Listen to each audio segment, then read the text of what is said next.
Hello everyone, welcome back.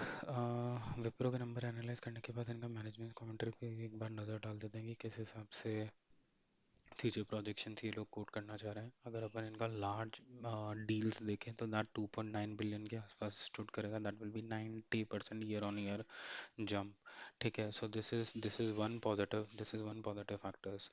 Other factors अगर अपन देखें यहाँ पे तो ये सारे जो नंबर्स हैं उन्हीं का ही रेप्लिकेशन है। एट्रिशन बीइंग 14.29, ये एक नेगेटिव पॉइंट हो सकता है यहाँ पर।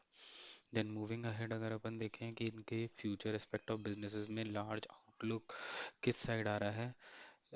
जो लार्ज स्ट्रेटेजिक डील पिन्स है इसके अगर अपन देखें, सो मेजर टारगेट जो अपना रहेगा भी एआई लेड इन्फ्यूज्ड बिजनेसेस ये लोग कहाँ से लेकर आ रहे हैं, राइट? क्योंकि नॉर्मल ट्रेडिशनल बिजनेस तो ठीक है। अगर आप ये वाला देखोगे तो मल्टी ईयर कॉन्ट्रैक्ट है एआई इन्फ्यूज्ड डिलीवरी विप्रो के। ठीक है, ये इनका खुद का एआई लेड इनिशिएटिव बिजनेस है by integrating AI tools Wipro outlet US based business. Agentic AI business ये अलग है। ठीक है, then AI led powered by the Wipro's. ठीक है, then again AI enabled model productivity and streamline process. ठीक है, तो उसके बाद again Wipro AI consumer health business के अंदर, and then again IT simplifications, gen AI deployment of the gen AI, Wipro consulting road map for the transitions. ठीक है, यहाँ पर भी देखोगे कॉन्वर्जेशनल एआई का, कॉन्वर्जेशनल एआई है, एंड देन या सो ये टोटल है। अगर आप इसमें टोटल एनालाइज करोगे, टोटल डील्स 12 में से इनका majority of the deals are related to the AI business हो रहा है। So that is a very positive factor. जैसा बिजनेस हम चाहते हैं उसी डायरेक्शन में ग्रो करें, because AI is going to be the future. And company अगर उसी एरिया में ही काम कर रही है तो it will be best for us कि हम उसी कंपनी में इन्वेस्टर है जो फ्यूचरिस्टिक हो और अपने पोटेंशियल उसी तरफ डाइवर्ट कर रही हो। So this is on the deal wins and future aspect.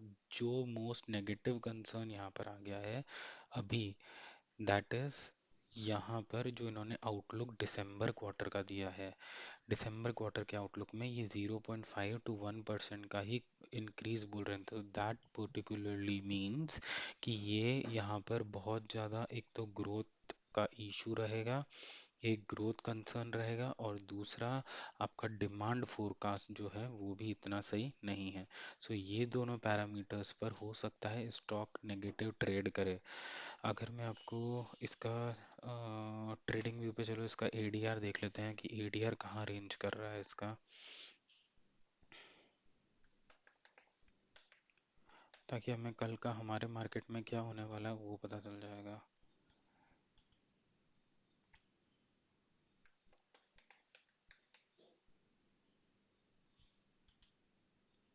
Hmm 2.19% down है एडीआर।